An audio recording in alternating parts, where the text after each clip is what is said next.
masih lama itu ya, dan kadang orang tua juga udah bagi warisan, kita nggak perlu lagi lah wajib belajar faraid. Nah ini keliru, karena ada banyak sekali yang perlu kita ketahui tentang bagi waris ini. Slide berikutnya.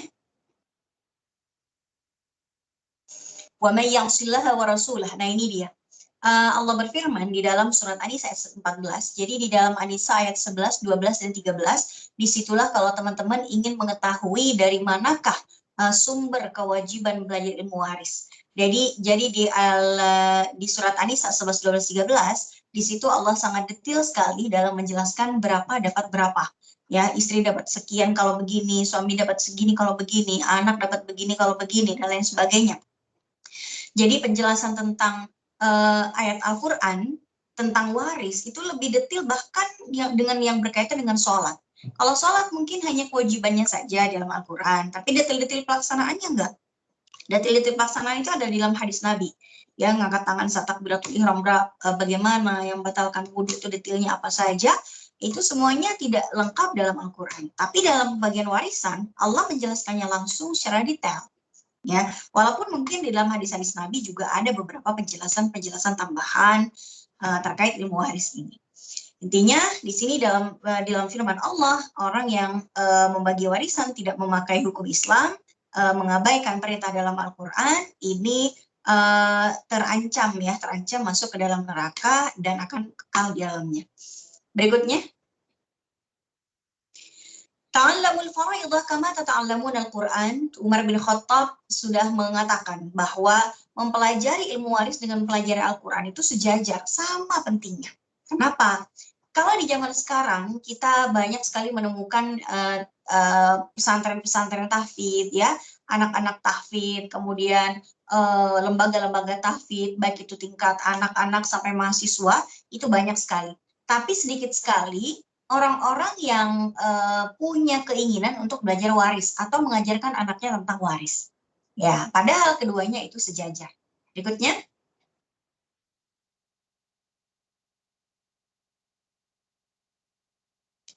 Ta'allamul faraidah wa'allimuha.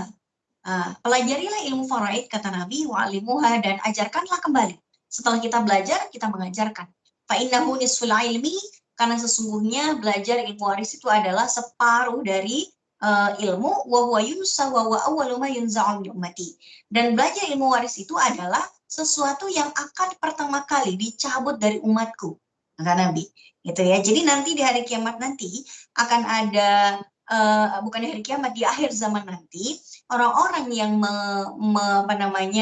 menguasai ilmu waris itu akan meninggal dunia, tapi anak-anak mudanya pada nggak ada yang bisa meneruskan, karena pada nggak mau belajar.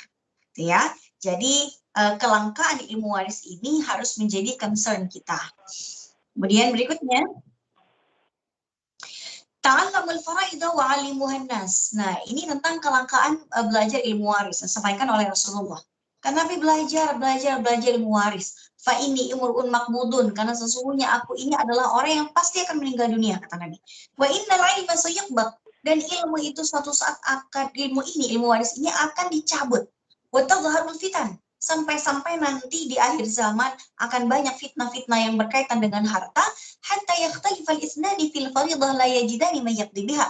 Sampai-sampai nanti di akhir zaman tidak ketika ada dua orang yang berantem urusan pembagian pembagian jatah warisan, itu tidak ada satupun yang bisa untuk melerai perselisihan tersebut ya, karena memang udah nggak ada orang yang mau belajar ilmu waris di masa itu.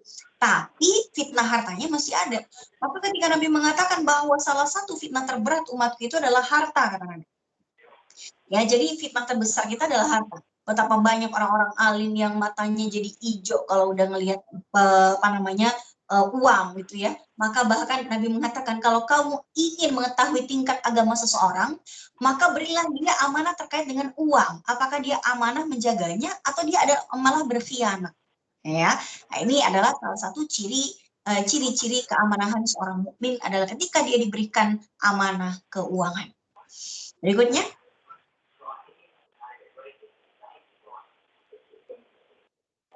Tadi ya, ada ancaman kekal di neraka, alasan kenapa kita harus belajar waris. Itu adalah perintah Nabi Shallallahu Alaihi Wasallam untuk mempelajari dan mengajarkan. Kemudian kelangkaan ilmu waris karena dia adalah ilmu yang pertama kali akan diangkat. Kemudian mempelajari ilmu waris itu sejajar dengan belajar Al-Quran, kata Umar bin Khattab. Kemudian mencegah perpecahan keluarga, ini penting ya teman-teman ya. Kenapa? Karena biasanya keluarga itu ada ibunya, ada bapaknya, ada anak-anaknya, biasanya mereka rukun, damai, aman, sentosa. Tapi begitu pemilik hartanya meninggal dunia, mungkin ayahnya, mungkin ibunya, maka mereka bisa jadi berantem. Kalau yang berantem bapaknya, bisa saja ibunya sama anak-anaknya jadi rebutan waris. Atau misalnya ibunya nggak mau bagi waris dulu, mentang-mentang beliau adalah istrinya almarhum. Ya. Kemudian anak-anaknya jadi saling berantem sendiri. Karena misalnya anak laki-laki dan anak perempuan nggak tahu bagaimana pembagian warisannya. Ada lain sebagainya, maka belajar ilmu waris ini penting agar keluarga kita ini yang sudah betul-betul rukun damai ini tidak terpecah belah gara-gara harta warisan. Berikutnya, belajar ilmu waris ini sebetulnya mudah dan sederhana ya, walaupun di bangku Fakultas Syariah, di setiap kampus Islam itu bisa saja mempelajari ilmu waris ini dari 3 sampai 5 semester ya. Tapi kita akan padatkan, kalau kita padatkan lagi insya Allah akan lebih mudah dan sederhana. Berikutnya, ada banyak penyimpangan dalam pembagian warisan di Indonesia, antara lain slide berikutnya, ada beberapa kekeliruan dalam pembagian waris di Indonesia. Yang pertama penyimpangan yang terjadi adalah ketika pembagian warisan anak laki-laki dan anak perempuan itu disamakan.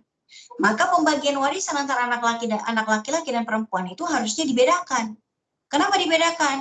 Ya karena itu adalah pesan dari Allah, aturan dari Allah di dalam surat An-Nisa ayat 11, 12. Bahwa apa? Yusikumullahu fi auladikum lidzakari mislu hadzil unsayain. Bahwa Allah berpesan agar anak perempuan itu dapat bagian warisan setengah dari anak laki-laki. Jadi anak laki-laki dan anak perempuan itu bandingan rasio perbandingannya ya, jatah warisnya itu 1:2.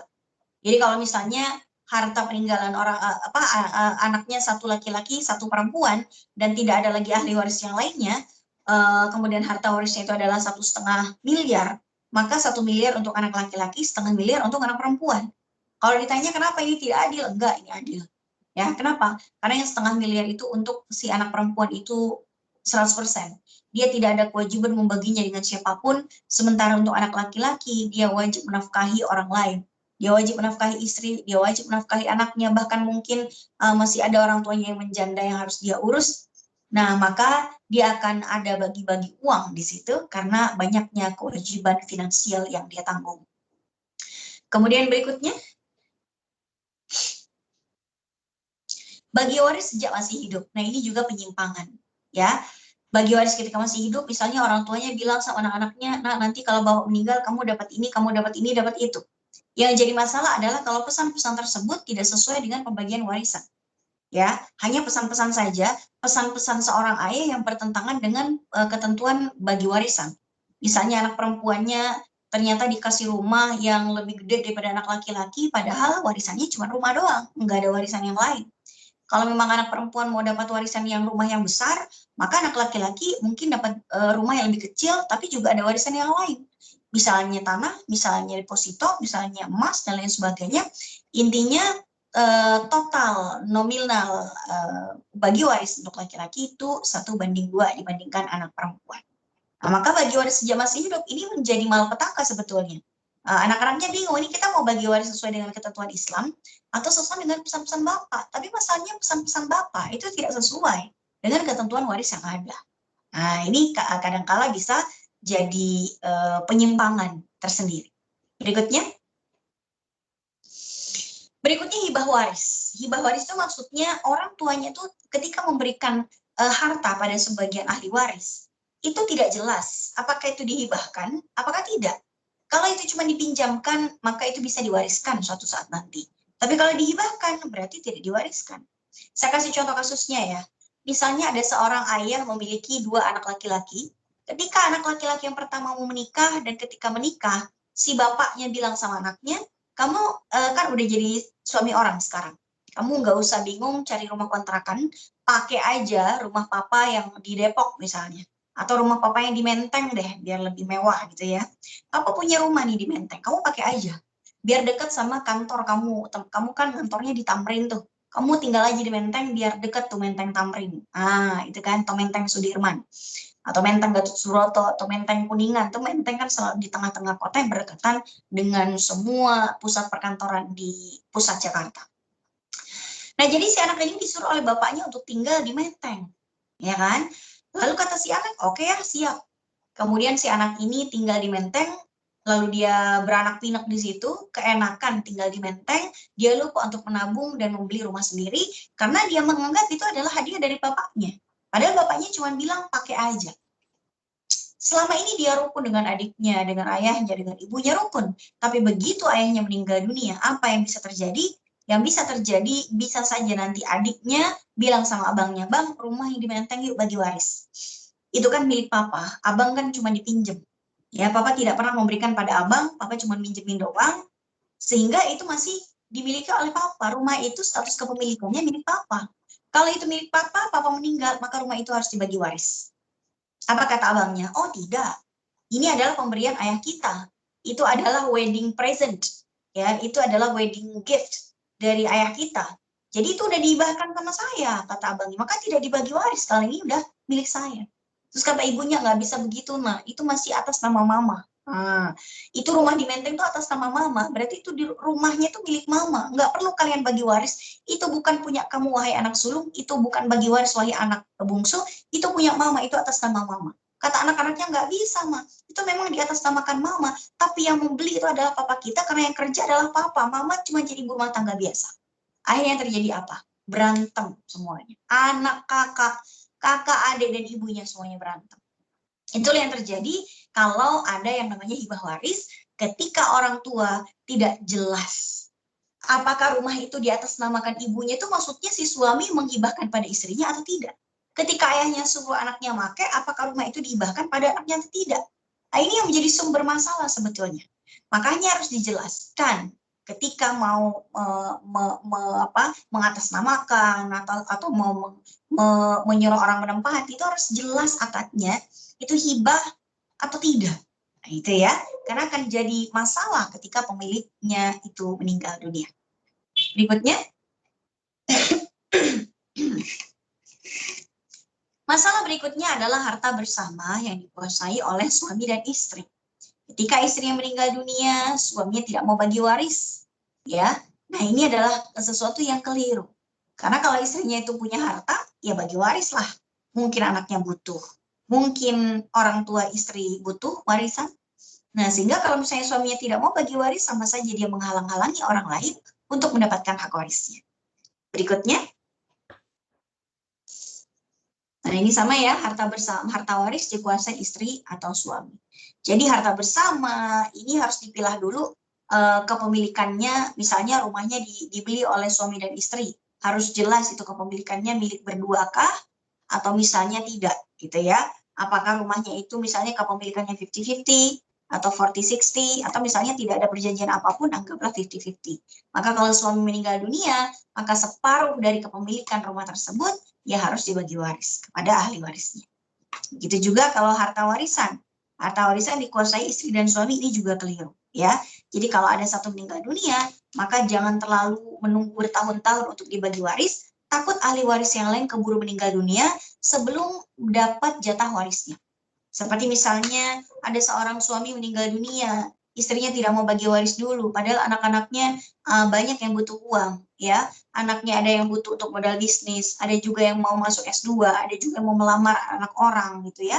Sedangkan ibunya tidak mau bagi waris dan masih mengangkangi harta almarhum suaminya. Kalau misalnya ibunya menikah lagi, nah ini akan jadi masalah yang lebih pelik lagi. Nanti bapak sambungnya malah mengutak-atik harta warisan milik anak almarhum. Kalau si ibu ini tidak menikah lagi, anggaplah begitu. Oke lah ibunya tidak menikah lagi. Tapi apa iya ibunya akan meninggal duluan dari anaknya? Ntar aja lah kita bagi-bagi waris kalau ibu udah meninggal. Ya kalau ibunya meninggal duluan, kalau anaknya meninggal duluan.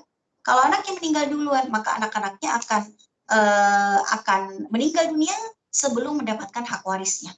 Hak warisnya itu ditahan-tahan oleh ibunya. Dan ini yang menjadi kekeliruan besar. Gitu ya. Kemudian berikutnya,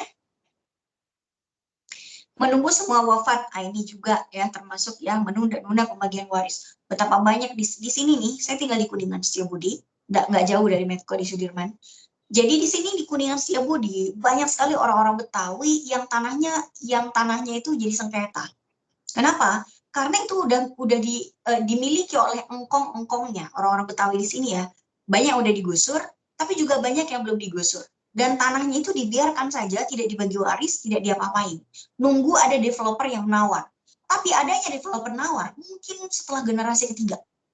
Di generasi ketiga lah itu mereka pada berantem. Kenapa berantem? Karena begini, saat engkongnya dulu meninggal dunia, anak-anaknya itu nggak pada bagi waris. Gitu loh. Baru bagi waris setelah adanya cucu. Dan udah pada meninggal dulu, akhirnya berantem semuanya. Ketika ada developer menawar tanahnya 60 juta per meter, wah jadi hijau semua matanya. Berantem semuanya, paman, ponakan semuanya berantem. Ya. Nah, ini akibatnya apa? Akibat menunggu semua wafat baru dibagi waris. Padahal ahli waris sudah pada banyak yang meninggal dunia. Sehingga ahli waris dari ahli waris yang asli, itu pada menuntut. Dan akhirnya runyam. Oke, berikutnya. Kekeliruan yang berikutnya adalah ketika ada bukan ahli waris, tapi dia paling suka menuntut. Jadi misalnya ada seorang perempuan mendapatkan warisan 500 juta, kemudian kakaknya, abangnya dapat 1 miliar ya. Ini si adik perempuan pulang ke rumahnya, ketemu suami dan mertuanya, alhamdulillah dapat uang 500 juta dari warisan papa mama. Terus kata mertuanya, oh nggak bisa begitu. Suaminya juga bilang, nggak bisa. Kamu itu berhak harusnya pembagiannya 750 jutaan kamu dan abang kamu tuh, biar setara. Kan kalian sama-sama anaknya almarhum. Diprovokasi sedemikian rupa, akhirnya si adik perempuan dengan abangnya berantem. Karena apa? Karena diprovokasi oleh orang yang bukan ahli waris tapi ikut campur. Ikut campurnya mending benar, salah gitu ya. Ketika abang dan adik ini udah legowo melakukan pembagian waris dengan cara agama Islam, masing-masing sudah senang, akhirnya diprovokasi oleh pihak lain di luar inner circle, lalu kemudian memprovokasi yang tidak-tidak, sehingga runyamlah dalam keluarga tersebut. Oke, baik, berikutnya. Nah, berdasarkan kesepakatan, ini juga sesuatu yang tidak diperbolehkan kalau kesepakatannya tidak sesuai dengan aturan waris Islam. Kalau misalnya itu sesuai dengan aturan waris, misalnya kita sepakati aja, yang perempuan itu dapat emas aja, nggak usah rumah. Emasnya itu setara dengan 500 juta. Sedangkan rumah ada 1 miliar. Jadi anak perempuan dapat emas aja, yang anak laki dapat rumah. Nah, itu sesuai. Gitu ya. Mereka menyepakati yang angkanya dan nilainya memang sesuai dengan waris. Walaupun yang satu dapat apa, yang lainnya dapat apa, yang penting kalau di assessment gitu ya, kalau ditaksir harganya itu memang sesuai dengan pembagian warisan. Nah, tapi yang salah adalah kalau kesepakatannya ini tidak sesuai dengan aturan waris. Kesepakatannya. Udahlah ibu, anak laki, anak perempuan semuanya bagi waris aja lah. Bagi warisnya yang sama rata aja daripada pusing-pusing, udah kita bagi 3 aja. Ya masing-masing ambil sepertiga. Nah, ini keliru. Kenapa? Karena bagian antara ibu dan anak pasti berbeda. Anak laki, anak perempuan pasti beda. Cucu dengan cucu pasti beda. Gitu ya. Maka harus diatur dengan pembagian warisan. Biar kita tidak terjebak dengan ancaman Allah di dalam An-Nisa ayat 14 tadi. Oke, berikutnya. Berdasarkan ketentuan adat, ini juga tidak diperbolehkan kalau ternyata tidak sesuai dengan pembagian warisan Islam. Tapi kalau sesuai, silakan dieksekusi. Berikutnya. Ahli waris pengganti ini maksudnya gini. Kalau ada seorang kakek meninggal dunia, dia punya 2 orang anak, A dan B. A dan B masing-masing punya anak. Ternyata si A ini meninggal duluan dari si kakek tersebut. Ya, anaknya si kakek itu udah meninggal duluan yang A. Tapi si A ini punya anak laki-laki lagi. Ketika si kakek meninggal dunia, apakah anaknya si A ini dapat warisan atau tidak? A ini kalau dalam ilmu waris, dia tidak dapat. Kenapa? Karena si kakek ini saat meninggal, dia punya anak laki-laki dan cucu laki-laki. Generasi kedua ini akan terhijab atau terhalangi tidak dapat warisan kalau masih ada generasi yang pertama. Anak laki-lakinya almarhum itu menghijab atau menghalangi hak warisnya generasi di bawah. Tapi di kompilasi hukum Islam, cucu ini naik pangkat. menggantikan ayahnya yang dulu pernah meninggal dunia sebelumnya. Nah, ini tidak sesuai. Kenapa? Karena si cucu ini dia dapat warisannya dari bapaknya. Dia tidak dapat dari kakeknya. Nah, yang dapat warisan adalah pamannya dia, dari ayahnya paman atau kakeknya si cucu. Ini yang kira-kira pembagian warisan yang menjadi sumber kontroversi antara kompilasi hukum Islam dengan hukum waris yang asli. Berikutnya.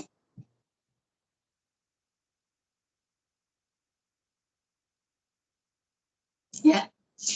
Kita langsung masuk ke intinya, apa yang dimaksud dengan pembagian warisan, definisi secara bahasa, pembagian warisan itu isolati hakin, hukukoh. Jadi perpindahan suatu kepemilikan ya, secara istilah coba. Secara istilah itu adalah berpindahnya suatu hak kepemilikan harta yang syar'i dari pewaris yang wafat ke ahli waris yang masih hidup. Maksudnya pewaris itu adalah orang yang punya harta dan meninggal dunia.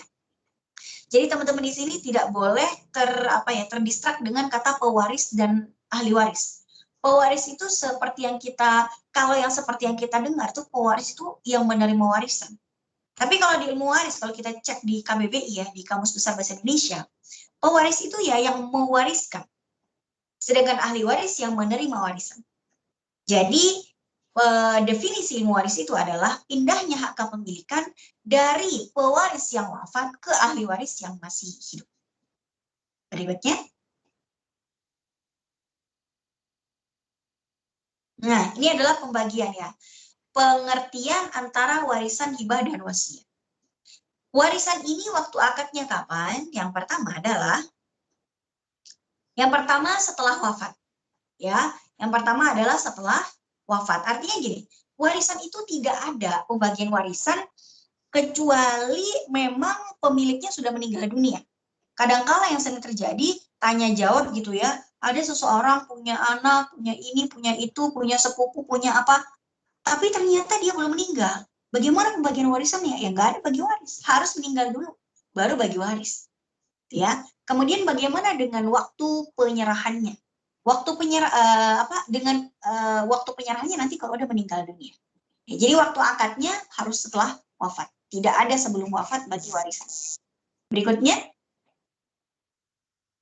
Nah, hibah itu adalah sesuatu yang diberikan sebelum pemilik harta itu meninggal. Jadi misalnya saya punya handphone, kemudian saya mau memberikan handphone ini kepada seseorang. Nah, ini misalnya saya mau ngasih handphone saya gitu kan, ya sudah, berarti saya kasihnya ketika saya masih hidup dong, bukan ketika saya wafat. Nah, sedangkan wasiat itu juga akadnya atau diberikan sebelum meninggal. Karena kalau udah meninggal, saya nggak bisa mewasiatkan. Orang meninggal gimana cara mewasiatkan? Kan dia harus memberikan statement, baik secara lisan ataupun tertulis. Nah, kalau misalnya dia sudah meninggal, nggak bisa berwasiat.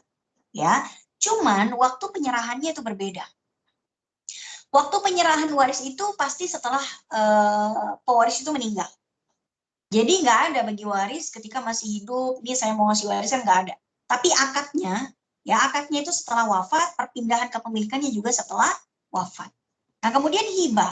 Hibah ini diberikan atau diakadkan sebelum wafat, tapi juga berpindah kepemilikannya sebelum wafat. Jadi kalau saya mau memberikan handphone saya ini pada orang lain, ya saya ngasihnya ketika saya masih hidup, dan handphone ini juga sudah berpindah kepemilikan ketika saya juga masih hidup. Nggak bisa saya minta balik, kecuali kalau dia mau ngasih balik ke saya. Tapi kalau dia bilang, oh nggak bisa saya kasih balik, Anda udah ngasih ke saya. Berarti sudah berpindah kepemilikan selagi kita juga masih hidup saat itu juga. Nah, wasiat ini yang unik ya, karena wasiat itu diucapkannya, disampaikannya, diakadkannya sebelum meninggal. Misalnya saya bilang, kalau nanti saya meninggal dunia, maka sawah saya di kampung saya itu akan berpindah ke pemilikan atau saya wasiatkan ke pesantren yang ada di kampung saya. Nah, ini berarti kan saya menyampaikannya ketika saya masih hidup dong. Tapi sawah yang saya sebutkan tadi masih milik saya. Sampai pada akhirnya saya meninggal dunia, setelah saya meninggal dunia, barulah kemudian berpindah kepemilikan ke lembaga yang saya tunjuk. Oke? Nah, jadi kalau saya masih hidup, sawah itu masih milik saya. Gimana kalau ternyata sawah itu sebelum saya meninggal saya jual? Ya udah terserah saya, orang itu masih milik saya. Kalau ternyata ketika saya sudah meninggal sawah itu udah nggak ada, ya berarti nggak ada yang perlu diserahkan ke lembaga yang saya sebut. Kenapa? Karena baru akan berpindah kepemilikan kalau setelah saya meninggal dunia dan barang itu masih ada. Ya. Berikutnya penerimanya. Siapa yang berhak untuk menerima warisan? Tentu hanya ahli waris. Orang yang bukan ahli waris maka tidak bisa menerima warisan. Siapa saja yang bisa menjadi ahli waris? Maka kita bisa melihat di An-Nisa 11, 12, 13 beserta tata cara dan syaratnya. Ditambah lagi beberapa ayat di akhir surat di akhir surat An-Nisa, kemudian di beberapa hadis juga ada kaitannya tentang siapa saja menjadi ahli waris. Kalau bukan ahli waris, nggak bisa dapat warisan. Maka anak angkat, anak tiri, menantu, mertua, nah itu semuanya tidak dapat warisan. Karena memang bukan ahli waris. Nah, kemudian hibah itu untuk siapa? Bisa diberikan pada siapapun. Maka kita bisa menghibahkan harta kita kepada siapapun, baik dia itu calon ahli waris kita ataupun bukan calon ahli waris kita. Jadi misalnya kita mau menghibahkan rumah pada anak kita, pada cucu kita, pada teman kita, pada tetangga kita, pada orang tidak dikenal, bahkan kita mau memberikan pada siapapun, bahkan pada orang Islam ataupun non-Muslim, silahkan. Misalnya ada pengungsi gitu ya dari Afrika nggak punya rumah di Jakarta, ada orang yang kebanyakan rumah, dikasihkanlah pada orang tersebut, padahal orang tersebut mungkin tidak beragama Islam, tapi atas dasar kemanusiaan dia kasih rumahnya, boleh nggak ada masalah. Hibah boleh pada siapapun. Dan wasiat, kalau wasiat ini hanya boleh kepada selain ahli waris. Calon ahli waris nggak bisa dapat wasiat. Maka Nabi mengatakan, la wasiat ahli warisin. Tidak boleh ada wasiat kepada ahli waris. Karena ahli waris itu udah dapat jatah dari bagi warisan. Kecuali kalau misalnya dia mewasiatkan pada keluarganya yang udah pasti tidak akan dapat warisan. Misalnya saya punya anak laki-laki saya punya anak lagi. Dan saya sangat sayang pada cucu saya ini. Tapi saya tahu cucu saya tidak akan dapat warisan karena saya punya anak laki-laki. Gitu ya. Jadi saya mewasiatkan sebagian harta saya buat cucu saya misalnya. Boleh, ada masalah. Kenapa? Karena walaupun dia keluarga saya, tapi dia bukan calon ahli waris saya. Kenapa dia bukan calon ahli waris saya? Karena ada anak laki-laki saya yang masih hidup. Kalau saya masih punya anak laki-laki, maka cucu nanti tidak bisa dapat warisan. Atau saya mau mewasitkan pada siapa misalnya? Kepada tetangga saya, kepada mertua saya, kepada saudara ipar saya. Nah ini boleh, nggak ada masalah. Karena mereka bukan calon ahli waris saya. Jadi boleh dong kalau saya berwasiat untuk mereka. Tapi kalau saya berwasiat pada calon ahli waris, itu tidak sah. Misalnya nanti kalau saya meninggal dunia, maka rumah saya jangan dibagi waris ya, itu tolong dikasih ke anak saya. Nah itu nggak bisa, tidak bisa dieksekusi karena wasiatnya tidak sah. Kenapa tidak sah? Karena wasiat untuk ahli waris itu tidak sah. Ya, baik berikutnya.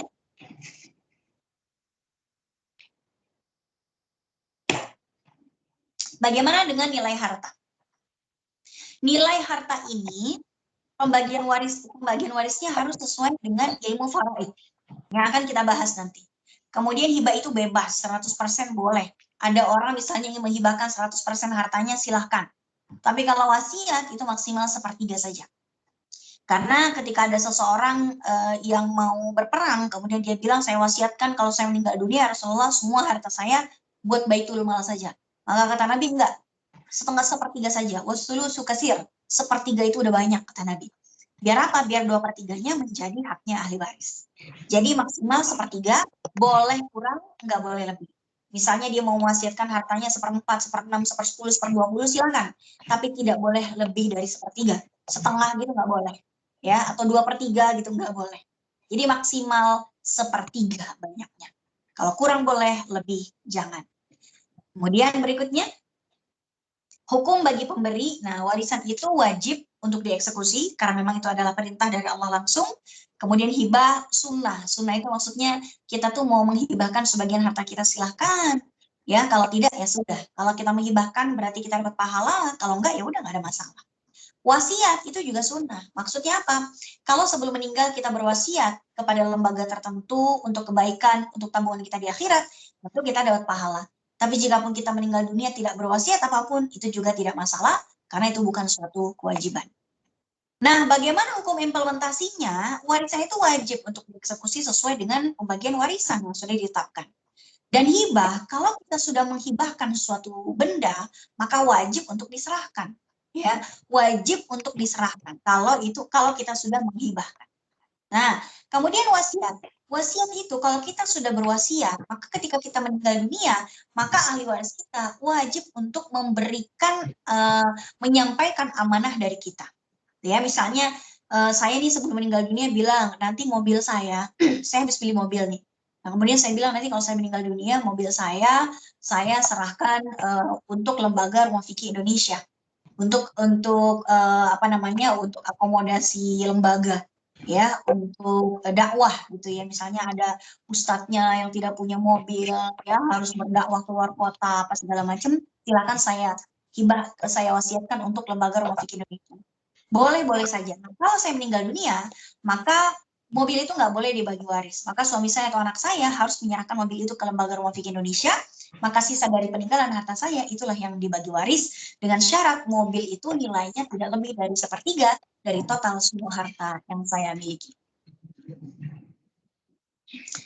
Oke, baik. Ini baru selesai sesi 1 ya, teman-teman. Biasanya kalau selesai sesi 1 ada post-test.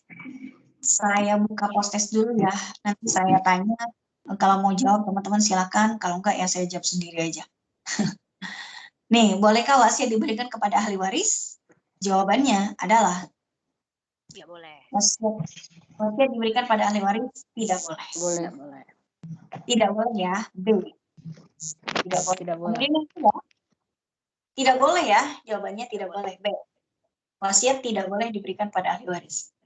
Harta yang diberikan oleh seseorang pada siapapun, mau di ahli waris ataupun non ahli waris disebut dengan hibah.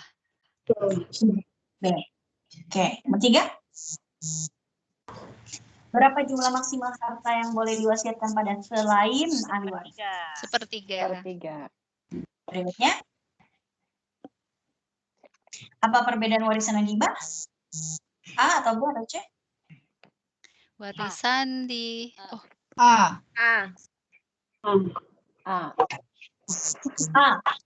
Warisan diberikan pada selain ahli waris, sedangkan hibah diberikan kepada siapa saja. Terakhir, bisakah anak hasil adopsi mendapatkan harta dari almarhum? C. C bisa dengan C.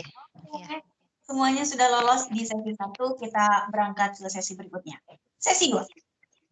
Sesi 2 ini adalah inti. Tentang pewaris harta dan ahli waris. Pewaris, jadi untuk membagi warisan, tidak ada bagi-bagi warisan kalau tidak ada 3 komponen. Pewaris, harta, dan ahli waris. Hijab itu maksudnya adalah keterangan tambahan. Ya, materinya boleh di-share kah? Sebaiknya jangan, karena kalau ini di-share tapi nggak paham maksudnya, nanti takutnya salah paham. Maka untuk punya materi ini harus mengikuti kajiannya, gitu ya. Takutnya nanti salah paham. Pewaris harta dan ahli waris. Maksudnya apa?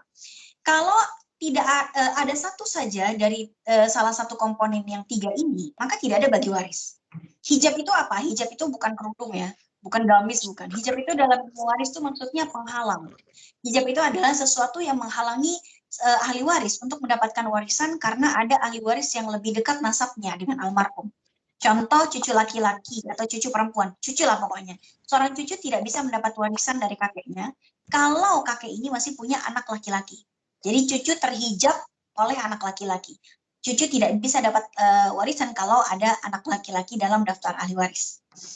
Kemudian kakek juga tidak dapat warisan kalau masih ada ayahnya almarhum. Jadi almarhum meninggalkan ayah kandung dan kakek kandung, maka kakek nggak dapat warisan karena ayah itu menghalanginya.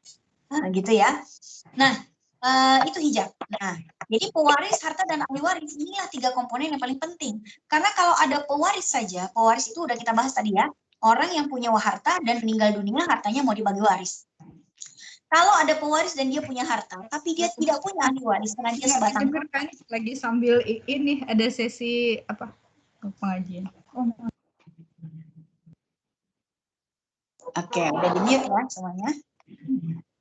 Baik, jadi kalau misalnya pewaris ada, hartanya juga ada, lalu dia meninggal dunia dan tidak punya ahli waris karena dia sebatang kara, maka tidak ada bagi waris. itu diserahkan kepada negara. Terserah negara hartanya mau dikemanain, ya. Begitu juga kalau ada pewaris dia punya ahli waris, tapi nggak punya harta. Yang mau bagi apaan? Apa yang mau dibagi waris? Nggak ada.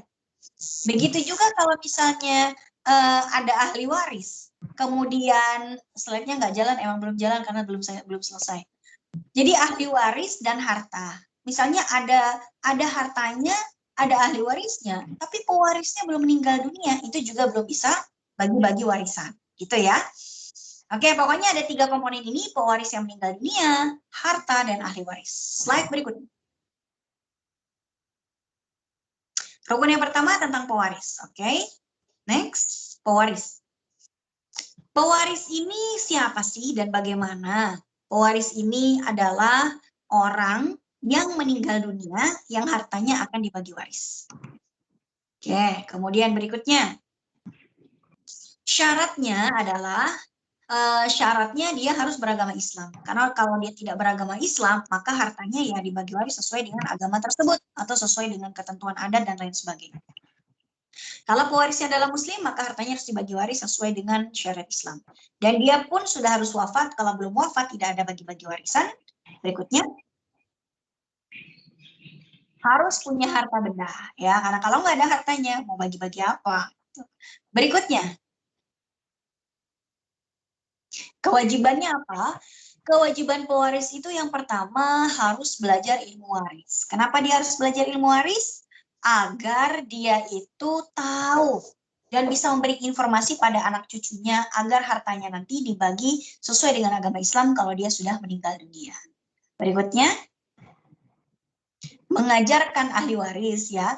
Jadi nanti kalau mama meninggal dunia, jangan rebutan harta, jangan berantem gara-gara warisan, pokoknya bagi aja sesuai dengan aturan waris yang ada. Nah, gitu ya. Berikutnya, dan hindarilah bom waktu. Nah, kalau kita nih sebagai calon pewaris, walaupun mungkin harta kita belum banyak-banyak amat, tapi insya Allah nanti akan ada warisan yang kita wariskan pada anak-anak kita. Nah, maka yang harus kita hindari adalah bom waktu. Apa sih yang disebut dengan bom waktu? Sesuatu yang akan terjadi dan meledak gitu ya, dan akan jadi masalah ketika kita meninggal dunia. Gara-gara kita melakukan hal-hal ini. Apa saja? Ini dia. Wasiat yang keliru. Ya, ketika kita berwasiat dengan wasiat yang keliru, misalnya berwasiat kepada ahli waris, memberikan pesan-pesan yang tidak sesuai dengan aturan syariat, nah ini yang jadi masalah. Kemudian yang kedua, hibah tanpa saksi dan legalitas. Karena kalau kita menghibahkan sesuatu yang sepele, mungkin pulpen, mungkin permen, mungkin gunting, kuku, apa segala macam, itu kan sepele, nggak usah pakai legalitas, nggak usah pakai saksi. Tapi kalau misalnya dihibahkan itu adalah properti, seperti tanah, bangunan, gedung, rumah, mobil, biliar, deposito, dan lain sebagainya, itu harus ada saksi dan legalitas. Walaupun secara agama hibah itu sah walaupun tanpa ada saksi dan legalitas, cuman kalau yang dihibahkan adalah sesuatu yang sangat mahal nilainya, ya kita harus usahakan ada saksi dan legalitas agar penerima hibah itu bisa mengklaim yang menjadi haknya. Kalau sampai kita misalnya bilang segitu ya, misalnya kita tuh punya sayang banget sama ponakan.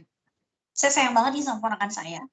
Saya pengen nanti kalau dia meninggal dunia, mobil saya itu saya akan wasiatkan buat dia, atau saya mau hibahkan. Saya mau menghibahkan misalnya saya sayang banget ke pembantu saya gitu ya. Dia tuh mengabdi banget lah, nggak hitung-hitungan soal kerjaan.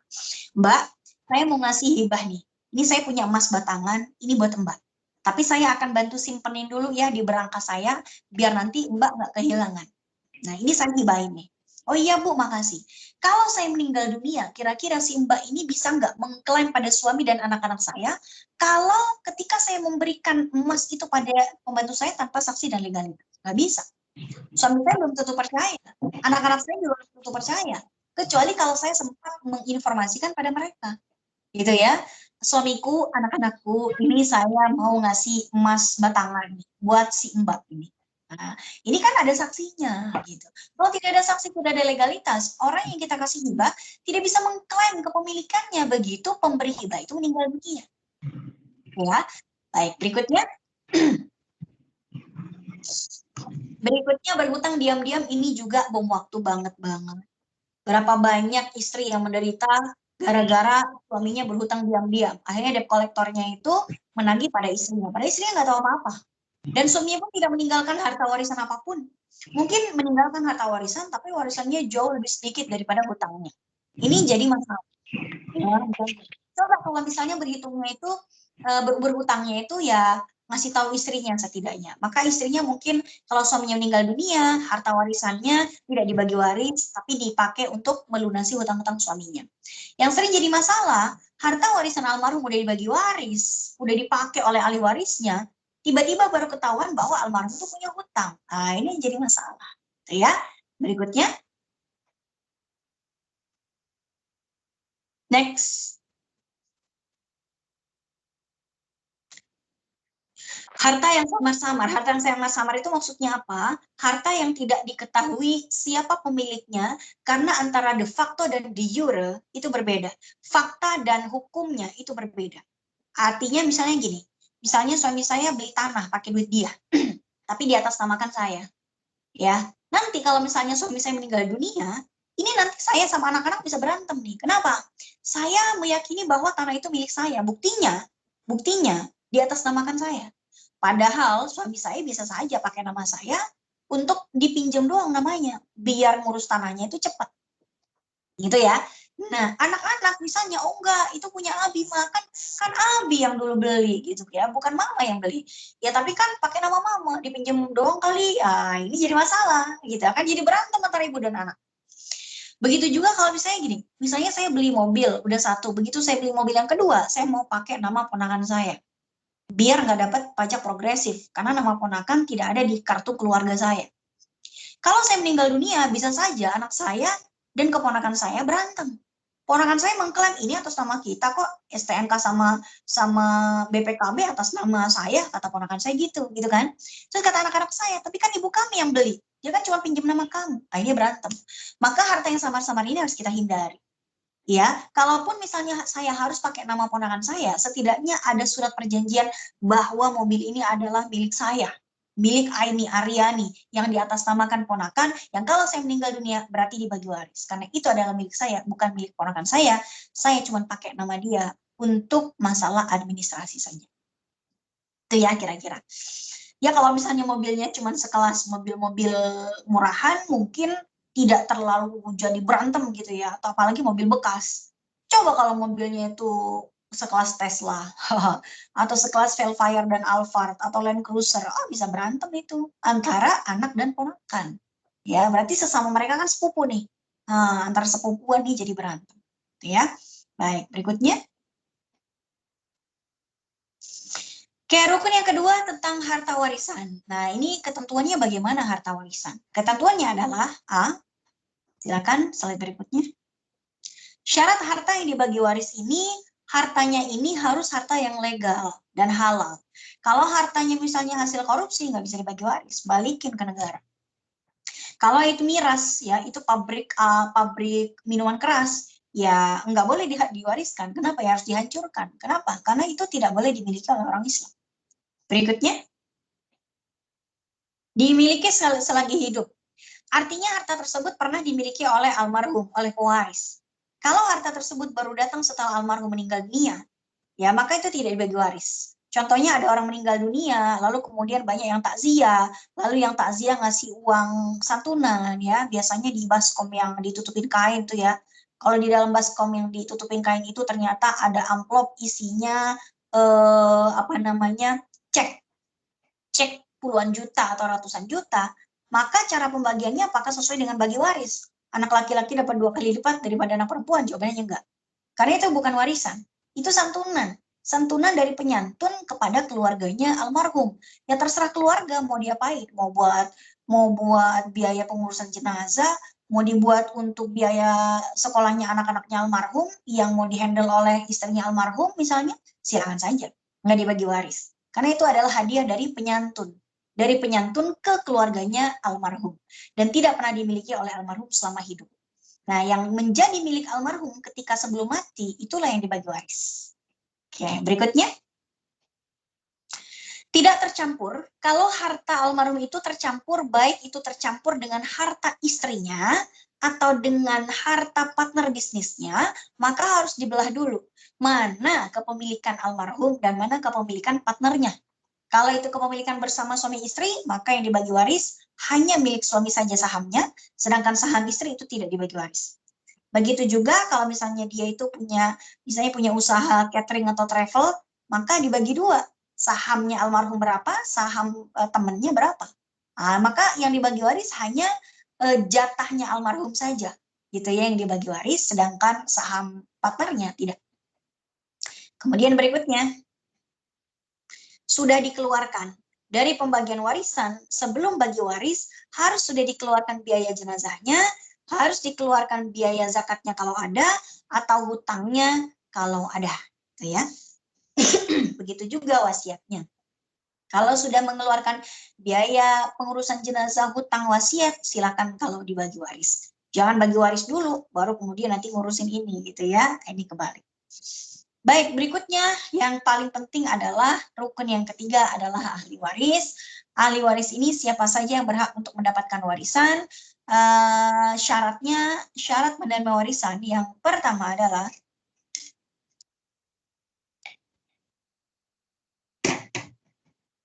dia harus ahli waris yang terdaftar. Terdaftar di mana? Terdaftar di Al-Quran, di hadis, di buku-buku fikih. Nanti ada 22 pihak yang terdaftar sebagai ahli waris. Yang tidak terdaftar, ya minggir, bukan ahli waris. Ya. Berikutnya, hidup saat pewaris wafat. Jadi ahli warisnya ini misalnya ada seorang ayah, dia punya anak. Nah, ketika ayahnya meninggal dunia, anaknya itu masih hidup. Nah, berarti dia ahli waris. Sebaliknya, kalau ada seorang ayah meninggal dunia, dia pernah punya anak, tapi anaknya udah meninggal dunia kira-kira setahun yang lalu. Maka si anak ini nggak bisa dapat warisan dong. Kenapa? Udah meninggal duluan. Maka syarat menjadi ahli waris haruslah dia masih hidup saat pewaris itu wafat. Masih hidup saat pewaris wafat ya, bukan masih hidup saat harta warisannya dibagi-bagi. Contoh misalnya, ada seseorang meninggal dunia. Dia punya sepetak tanah 1 hektar tanah di Jakarta. Tapi nggak dibagi waris. Saat meninggal, almarhum itu punya 2 anak dan seorang istri. 2 anak laki-laki dan 1 orang istri. Tapi dibagi warisnya baru 10 tahun kemudian. Maka ahli warisnya siapa? Ya tetap istri dan 2 anaknya. Gitu ya. Bukan ahli waris yang masih hidup saat warisannya dibagi, bukan. Tapi siapa saja yang masih hidup saat almarhum meninggal dunia. Tapi ketika dibagi waris, istrinya udah nggak ada. Oke, berarti jatah waris istrinya diberikan ke ahli waris istrinya. Mungkin istrinya punya suami baru, mungkin istrinya punya anak dari suami yang baru, ya ke situ. Gitu ya. Atau misalnya ahli warisnya itu dulu si 2 anak ini nih. Tapi si 2 anak ini sudah meninggal dunia. Ya, gimana dong? Ya berarti ke ahli warisnya 2 anak ini. Jadi dia masih hidup saat pewaris wafat. Bukan hidup saat warisannya dibagi. Bukan. Tapi saat pewaris wafat itu hitungannya. Berikutnya. Tidak gugur haknya. Nah, kalau ada ahli waris, dia itu gugur haknya, berarti nggak dapat warisan. Apa yang menyebabkan ahli waris itu gugur haknya dalam menerima warisan? Yang pertama adalah kalau dia tidak beragama Islam. Jadi kalau misalnya ada seorang ayah meninggal dunia, dia punya anak 5, yang 1 non-muslim, maka yang non-muslim ini tidak dapat warisan. Tapi kalau ketika bapaknya meninggal dia masih beragama Islam, tapi saat dibagi waris, baru 5 tahun kemudian warisannya dibagi. Dan pada saat itu salah satu anaknya ternyata murtad. Maka dia masih dapat warisan. Kenapa? Karena saat si bapak itu meninggal dunia, anaknya itu belum murtad. Itu ya, selalu patokannya pada saat pewaris itu meninggal dunia. Kemudian yang berikutnya, kalau misalnya ahli warisnya itu membunuh pewarisnya. Jadi kalau ada seorang anak nggak sabar mau dapat warisan, bapaknya dibunuh gitu ya, maka ketika bagi warisannya bapaknya, si anak yang membunuh ini dicoret dari daftar ahli waris. Kenapa? Karena pembunuh pewaris itu tidak dapat warisan. Kemudian berikutnya, budak. Sekarang nggak ada budak ya. Budak itu tidak dapat warisan karena budak itu sendiri setara dengan properti kalau di masa lalu. Sekarang udah nggak ada budak. Oke, berikutnya tidak terhijab. Nah, syaratnya ahli waris itu dia tidak terhijab, tidak terhalangi oleh ahli waris yang lebih dekat nasabnya dengan pewaris. Berikutnya, Sekarang ahli waris siapa saja nih? Ahli waris itu ada 22 pihak, ada yang sudah pasti dapat, ada yang kadang dapat, kadang enggak. Maka di sini saya akan bagi menjadi 2. Yang pertama ahli waris internal yang udah pasti dapat. Yang kedua ahli waris eksternal, bisa dapat bisa enggak karena yang eksternal ini cadangan. Yang internal ini ada 6 orang, ada 6 pihak ya. Ada 6 pihak ya, bukan 6 orang karena bisa saja satu pihak lebih dari 1 orang. Ada 6 pihak yang udah pasti dapat.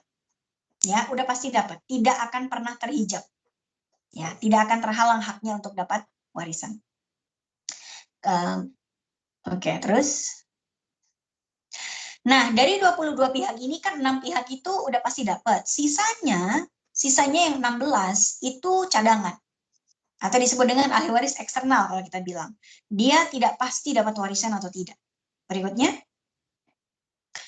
dia mungkin terhijab, ya, mungkin terhijab dengan salah satu pihak di internal, kemudian ada 16 pihak. Nah, simulasinya ada di slide berikutnya.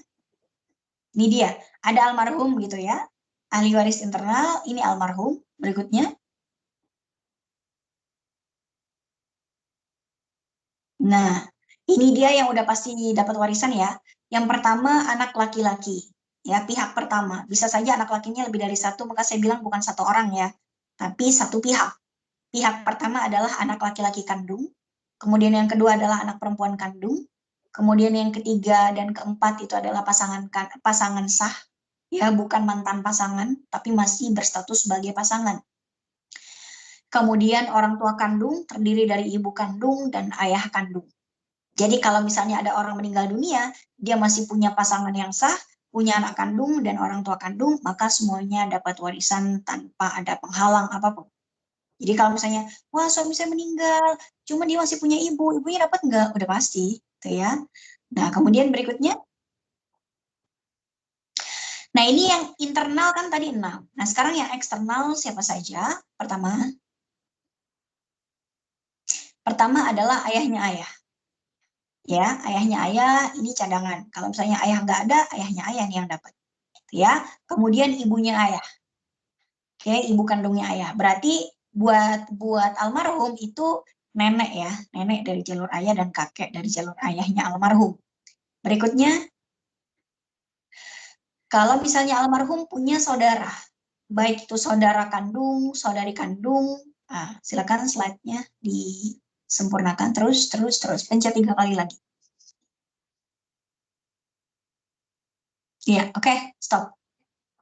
Jadi almarhum itu punya kakak kandung atau adik kandung, saudara kandung atau saudari kandung, saudara seayah, beda ibu, saudari seayah, beda ibu. Kemudian dia juga ponakan kandung, anaknya abang kandung atau anaknya abang seayah, bukan anaknya mbak. Kalau anaknya mbak itu tidak jadi ini ya, tidak jadi ahli waris.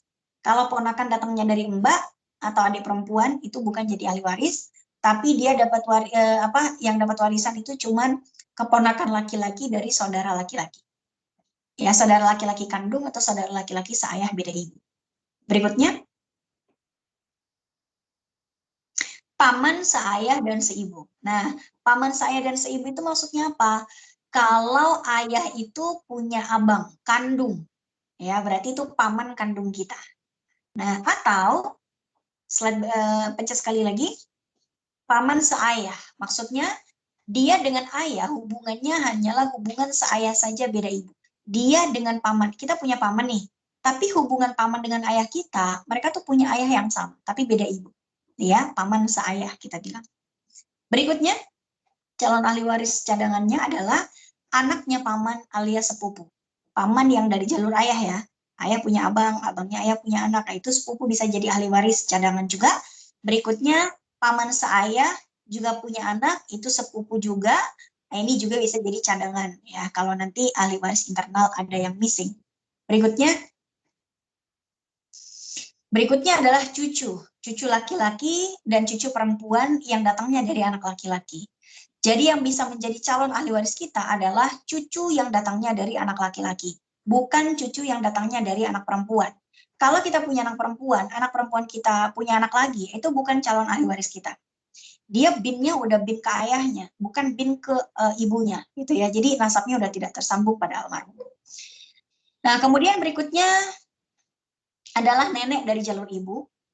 Sedangkan kakek dari jalur ibu itu bukan ahli waris. Jadi nenek dari dua belah pihak, nenek dari ayah, nenek dari ibu, itu calon ahli waris. Sedangkan kakek yang dapat warisan cuman kakek dari jalur ayah saja.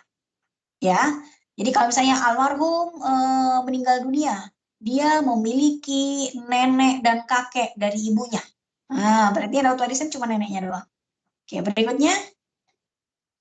Berikutnya yang terakhir nomor 22 adalah saudara atau saudari yang seibu beda ayah. Jadi kalau almarhum mempunyai saudara seibu beda ayah, itu juga adalah calon ahli waris yang terakhir cadangan. Oke, jemaah sekalian, ini adalah calon ahli waris. Ini waktunya udah jam 13.13, padahal saya udah ngomong cepat banget rasanya, tapi materinya belum habis ya. Iya nih Ustazah. Ya soalnya memang banyak banget kalau soal waris. Betul, Biasanya betul. sih saya melakukan 3 pertemuan biasanya, baru selesai. Makanya saya ngebut banget ngomongnya. Oke, berikutnya. Oke, bukan di skip aja langsung ke hitung-hitungan aja deh. Jadi pokoknya ini yang bukan ahli waris ya. Pokoknya yang tidak saya sebutin di antara 22 pihak itu bukan ahli waris. Skip, langsung sesi 3.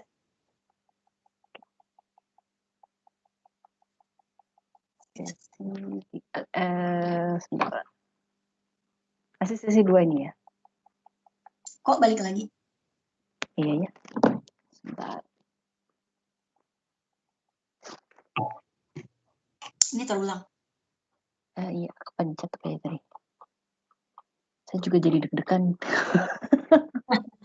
Gak apa-apa, santai. Masih ada beberapa saat lagi.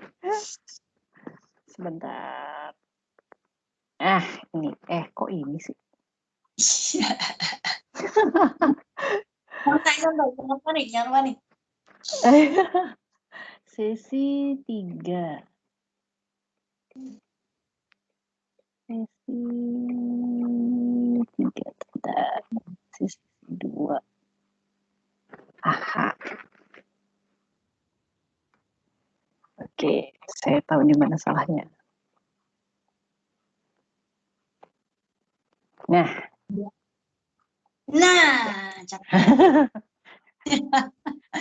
nah langsung bagi-bagi hartanya ya, karena ini sepertinya ditunggu-tunggu sama jamaah nih. Bangsa bagiannya gimana? Katanya ada yang dapat, ada yang enggak. Siapa yang dapat dan berapa dapatnya, kan itu yang ditunggu ya. Oke, baik. Jamaah sekalian, konsep pembagiannya, metode penerimaannya itu ada yang namanya farad, ada yang penerimaannya itu asobah.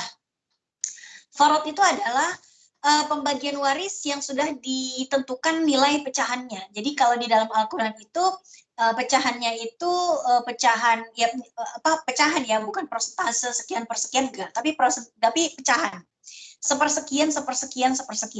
Nah, nanti di misalnya nih farad itu ya. Farad itu yang pertama seperdua atau setengah. Setengah itu bagiannya siapa? Bagiannya suami. Kenapa bagian suami sepertiga? Karena di dalam An-Nisa ayat 11 atau 12 itu disebutkan ya bahwa seorang suami ketika istrinya meninggal dunia maka seorang suami itu mendapatkan jatah seperdua dari total harta istrinya jika almarhumah istrinya tidak punya anak. Jadi kalau ada seorang istri dia nggak punya anak maka suaminya dapat setengah. Kemudian anak perempuan tunggal juga dapat setengah.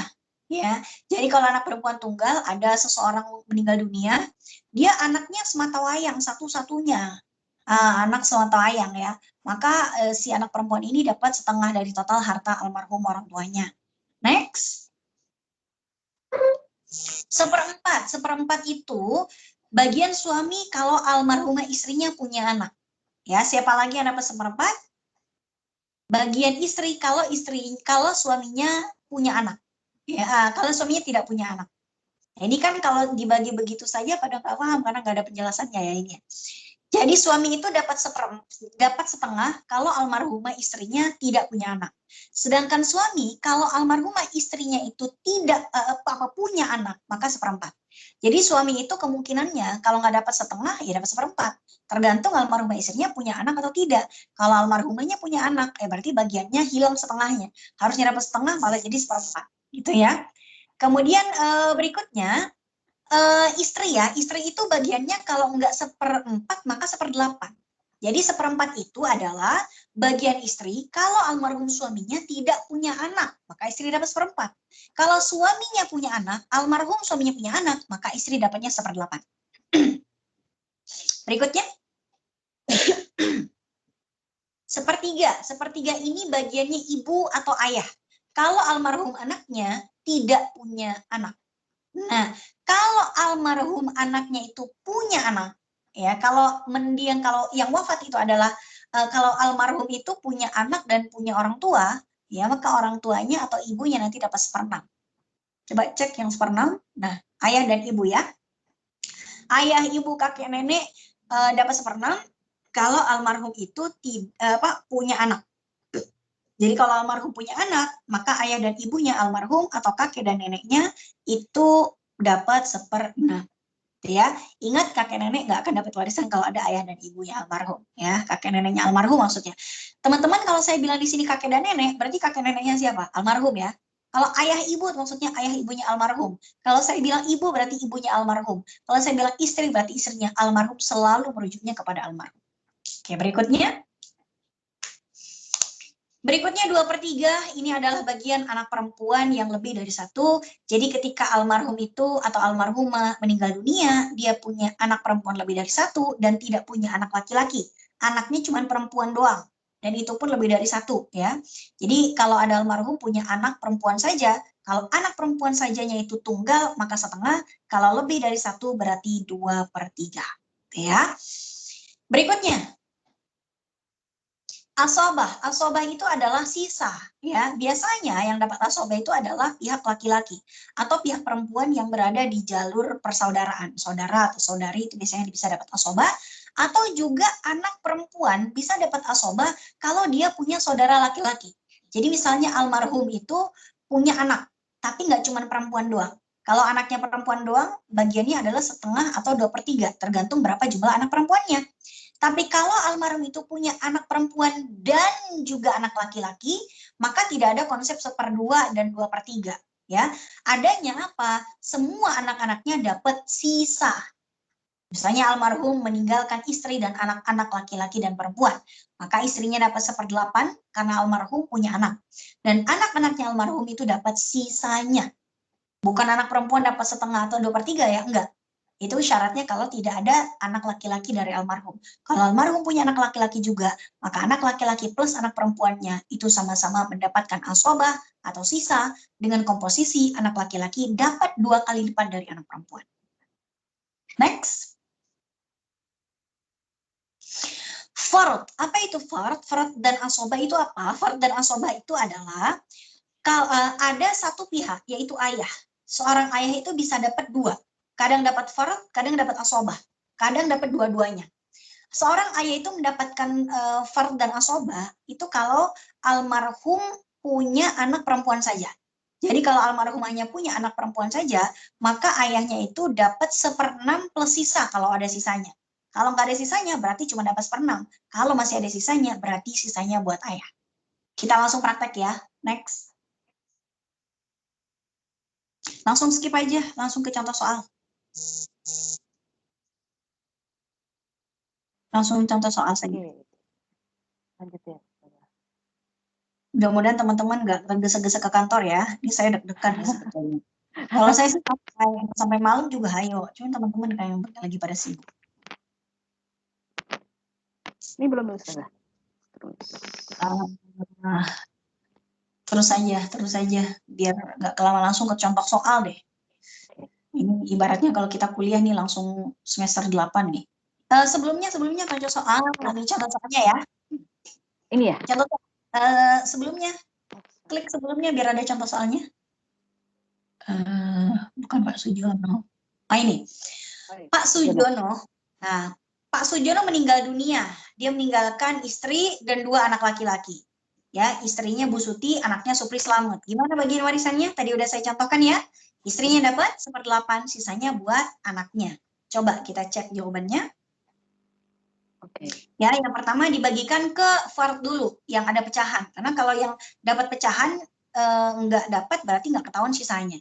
Jadi istri dapat 1/8, ibaratnya satu kue Black Forest, itu 1/8-nya segitu tuh yang biru tuh. Silakan itu diambil buat istrinya almarhum, kemudian sisanya yang oranye itu buat anak-anak 7/8-nya.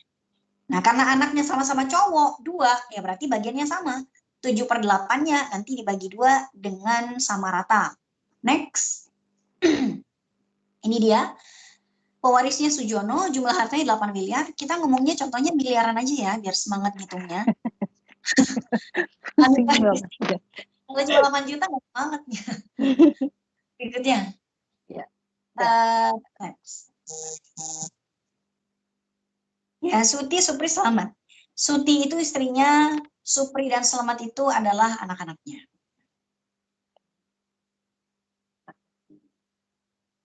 Suti itu istrinya dapat 1/8.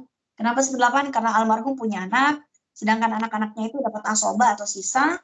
Ya, 1/8 dari 8 miliar, 1 miliar ya. Sisanya adalah 7 miliar, 7 miliar dibagi 2 karena sama-sama anak laki-laki kandung, yaitu 3,5 miliar. Gampang ya bagi waris itu ya. Gampang banget, yang penting ada yang dibagi aja warisnya. Istri itu dapatnya dikit ya, Bu? Iya, dikit. Maka istri harus pandai-pandai ngerayu suaminya biar bonusnya banyak. Biar hadiahnya banyak. Makanya istri nggak mau dimadu, ngurang-ngurangin jatah warisan aja gitu ya. Oke, berikutnya. Oke. Contoh kasus kedua ya. Oke. Haji Abdullah seorang yang kaya raya. Fatimah istri kesayangannya. Mau kesayangan, mau nggak penting ya. Pokoknya Haji Abdullah meninggal dunia, kemudian dia punya istri, Fatimah, kemudian punya anak laki-laki, 1 orang, dan 2 anak perempuan. Nah, tadi kita sudah sampaikan bahwa kalau anak perempuan kan bisa saja dapat setengah kalau dia anak tunggal. Sedangkan dia dapat 2/3 kalau dia lebih dari 1. Dengan syarat tidak ada anak laki-laki. Kalau ada anak laki-laki dan anak perempuan, maka konsep setengah dan 2/3 itu tidak berlaku, karena anak laki-laki dan anak perempuan semuanya akan mendapatkan sisa dengan konsep anak laki-laki dapat 2 kali lipat dari anak perempuan. Jadi hartanya kalau 24 miliar gimana nih? Semangat ya, 24 miliar loh ini. Oke, berikutnya. Nah, ini dia. Yang pertama tentukan dulu siapa ahli waris, siapa yang dapat, siapa yang nggak dapat. Semuanya dapat ya. Istri dan anak-anak dapat semua, menentukan bagian masing-masing. Istri dapat 1/8, sisanya 7/8. Untuk anak laki-laki dan perempuan 1/2. Gimana caranya? Slide berikutnya. Oke. Fatimah adalah istri, Zainab anak perempuan, Mahmud anak laki-laki. Oke, ini tidak penting usianya ya. Mungkin Mahmud itu anak laki-laki tapi dia anak bontot baru umur 2 bulan. Zainab dan Ruqayyah udah pada gede. Yang satu umur 30, yang satu umur 20. Mahmud bontot dia baru umur 2 bulan. Nggak penting usianya. Yang penting itu sama-sama ahli waris, sama-sama anak kandung, dan gendernya beda. Gitu. Berikutnya, Fatimah ini 1/8. Anak laki-laki dan perempuan itu adalah sisanya ya. Dan sisanya anak laki-laki harus dapat 2 kali lipat daripada anak perempuan. Maka bagiannya dari 24 miliar, istri dapat 1/8. 1/8 dari 24 miliar adalah 3 miliar, sisanya adalah 21 miliar. 21 miliar ini dibagi 4. Kenapa dibagi 4? Karena anak laki-laki dapat 2 bagian. Ya, jadi dibagi 4 aja nih, 21 dibagi 4. Nah, hasilnya berapa? Hasilnya adalah 5,25. Yang laki-laki kali 2.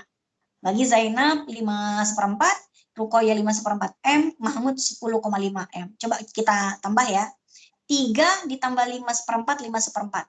3, 10, 20, 13. Pas ya? Pas 24 ya? Oke, pas banget. Ya, emang udah saya pas. Belum bikin contoh, saya pasin aja dulu. Oke, baik. Ini udah jam 13.26, masih mau contoh soal lagi atau udahan? Satu lagi kali ya, Ustazah? Ayo. Nggak boleh, banyak kok contohnya. Tapi yang lebih kompleks Ustazah. Yang lebih susah, ya udah. Ya sudah, Ada turunan-turunannya gitu. Ya, yuk. Kasus 5 ya? Kasus yang mana aja? Oh, yang mana aja? Ini kayaknya yang terakhir nih, Ustazah nih. Oke, pertanyaannya dulu dong. Jangan langsung. Ya, yang oke. Yang ini ya? dia.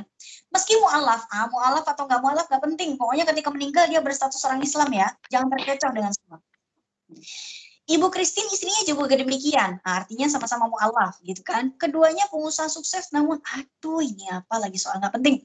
Mereka dikaruniai dua orang putra. Ini penting nih. Namanya Soli dan Ahmad. Jadi ada Pak Yosef, ada Bu Christine. Ya, mereka punya anak namanya Soli dan Ahmad. Setelah mendapat hidayah, ayahnya Bu Christine namanya Pak Krisna, nah itu masuk Islam juga. Berarti ada berapa tokoh yang Islam? Yosef, Christine, Soli, Ahmad, dan Krisna. Tapi tidak dengan ibunya, Sofia. Berarti Sofia ini ibunya Bu Christine, tapi tidak beragama Islam. Kalau ini pertanyaannya bukan Yosef nih, tapi Bu Christine ya. Kalau Bu Christine wafat dengan jumlah 12 miliar hartanya, gimana bagi warisnya? Nah, coba dilihat dari Pak Yosef, itu adalah suaminya. Dapat nggak? Dapat dong. Kemudian ada lagi. Anaknya dapat. Betul. Nah, yang penting dapat dulu, bukan berapanya. Dapat dulu atau tidak ya. Soli dan Ahmad itu adalah anaknya Bu Christine. Dapat ya? Dapat. Dapat. Kemudian Pak Krisna itu adalah ayahnya Bu Christine yang ikut masuk Islam. Dapat ya? Dapat. Bu Sofia dapat nggak? Enggak. Karena pada saat wafat belum mendapat hidayah. ya, karena dia belum beragama Islam ketika Bu Christine wafat. Next. Langkah yang pertama, nah ahli waris semuanya dapat kecuali Ibu Sofia. Ashabul furud atau mereka yang dapat nilai pecahan warisan, Yosef, Krisna, ya. Kemudian asoba yang dapat sisanya Soli dan Ahmad. Suami itu dapat 1/4, bukan 1/8. 1/8 itu hanya untuk istri yang suaminya punya anak. Suami pilihannya kalau nggak 1/2, 1/4. 1/2 kalau istrinya tidak punya anak, 1/4 kalau istrinya punya anak. Maka suami itu dapat 1/4 karena Bu Christine punya anak. Ayah itu 1/6. Kenapa? Karena almarhumah anaknya, yaitu Bu Christine, punya anak. Karena almarhumah punya anak. Maka ayahnya Bu Christine dapat 1/6. Sisanya, yaitu untuk asobah. Mohon maaf, itu 6, bukan 6/12 ya. Itu bukan 6,5 ya. 7/12, sorry. Ya, jadi 1 dikurangi 1/4 dan 1/6 itu kalau nggak salah 7/12 kalau kita penyamakan penyebutnya. Ya kan? 6 kita samakan penyebutnya jadi 12. Jadi 7/12 harusnya. Ya, bukan setengah, tapi 7/12. Ini belum saya edit, sorry. 1 dikurangi 1/4 dan 1/6 itu 7/12. Oke, baik. Berikutnya. Oke, hartanya 12 miliar. Pak Yosef adalah suaminya, Krisna bapaknya, Soli Ahmad adalah anaknya. Bagian warisannya berapa? 1/4, 1/6, dan sisa. Oke, 1/4 dari 12 miliar adalah berapa? 3 miliar. 1/6 dari 12 adalah 2 miliar. Sisanya 12 dikurangi 5 berapa? 7. 7. Berarti 7 miliar dibagi 2, berarti masing-masing adalah 3,5. Oh iya. Ini 3,5 ya, ini kurang nih. 3,5. Ya, ini 0,5-nya dikorupsi nih yang mau bikin soal nih. 3,5 nih yang benar. Nah, 3,5 ya. Berarti 3 miliar untuk suami, 2 miliar untuk ayah, anak-anak dapat 3,5 M. Masih butuh yang lebih kompleks nggak, Bu? Ini gimana nih teman-teman? Jadi pertanyaan ada yang lebih kompleks. Iya. Mau. Boleh deh kalau gitu satu lagi. Kenapa jadi semangat? Miliaran sih soalnya sekarang. Malah host tadi. Oke, kita sampai. Ya. Satu lagi ya.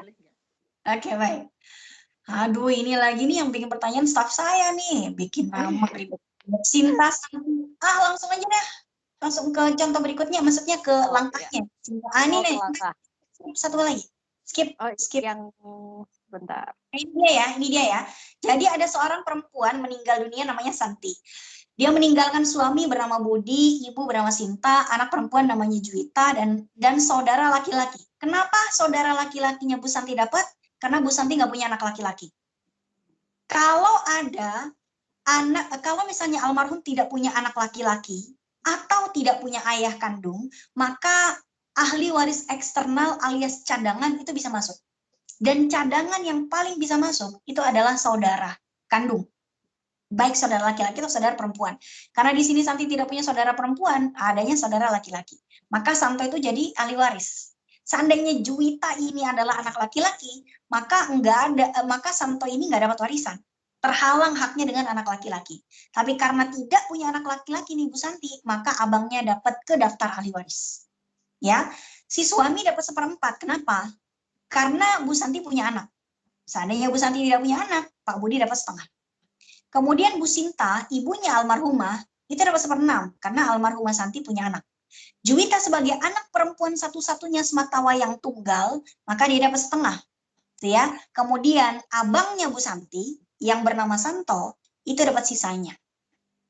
Kita langsung bagi saja. Bagiannya suami adalah 1/4. 1/4 dari 12 adalah 3M. Ya, kemudian ibunya almarhumah yaitu Bu Sinta dapat 1/6 yaitu 2 miliar. Dan anak perempuan dapat 1/2 berarti 6 miliar. Sisanya berapa? 1M. Next, satu lagi kepencet. Ya. Sisanya adalah 1 miliar itu untuk abangnya Bu Santi. Lumayan Bu, 1M Bu. Banyak tuh buat beli gorengan sama gerobaknya Bu. Ada. Baiklah. Nah ini pas ya berarti ya 12 ya. Ya. 3 tambah 2 tambah 0 tambah 1 ya. Ya. Oh, udah emang saya pasin sih Bu. Kecuali tadi ya Ustazah. Kecuali tadi ada yang dikorupsi yang soalnya. Aduh, baiklah. Mungkin kita cukupkan Ustazah. Baik. Ya. Mau nanya satu boleh nggak Ustazah? Terserah host. Kalau bisa mungkin di form saja ya, Bu ya. Biar kita, biar. Tadi kan soalnya pembagiannya ketika suaminya meninggal, istrinya dapat segini. Maksudnya kalau hartanya diperoleh bersama itu gimana ya? Itu tadi udah saya jelasin Bu, harta bersama harus dibagi dulu, mana yang harta istri dan mana harta suami. Kalau udah ketahuan mana harta masing-masing, baru dibagi waris. Atau kalau masing-masing tidak menentukan berapa bagiannya, ya harus dibelah 2 dulu, baru dibagi waris. Oh, oke. Harus diperjelas dulu ya Ustaz. Iya. Oke, kayaknya waktu juga ya memisahkan kita. Sudah ada bonus nih. Alhamdulillah, terima kasih Ustazah untuk materinya padat sekali. Perlu untuk dimurojaah lagi sepertinya. Saya ingatkan kembali kepada teman-teman, kita akan mengadakan juga sesi Q&A khusus. Mungkin juga banyak terkait technicality ini kali ya Ustazah. Tadi linknya juga sudah saya share, link b.link / tanya fikih waris. Jadi nanti kita kumpulkan, nanti akan kita jawab bersama dan kita bahas bersama. Baik Ustazah, kira itu saja dari saya. Boleh minta izin untuk doa penutup Ustazah? Baik, alhamdulillah kajian sudah selesai. Kita tutup doanya nggak panjang-panjang karena ada yang keburu mau ke meja kerja lagi. Ya. Bismillahirrahmanirrahim. Hamdan yafi ni'amahu kafi mazidah ya rabbana lakal hamdu kama yanbaghi li jalali wajhikal karim wa 'azimi sultanik. ربنا تقبل منا صلاتنا وصيامنا وركوعنا وسجودنا وتخشعنا وتضرعنا وتمم تقصيرنا يا الله يا ارحم الراحمين. ربنا انفعنا بما علمتنا وعلمنا ما ينفعنا وارزقنا علما تنفعنا. ربنا يسر ولا تعسر. ربنا تمم بالخير. ربنا آتنا في الدنيا حسنة وفي الآخرة حسنة وقنا عذاب النار. سبحان ربك رب العزة عما يصفون وسلام على المرسلين والحمد لله رب العالمين. Amin amin ya rabbal alamin. Mohon maaf jika ada salah kata, mohon maaf jika agak ngebut tadi karena ngejar waktu. Assalamualaikum warahmatullahi wabarakatuh. Waalaikumsalam.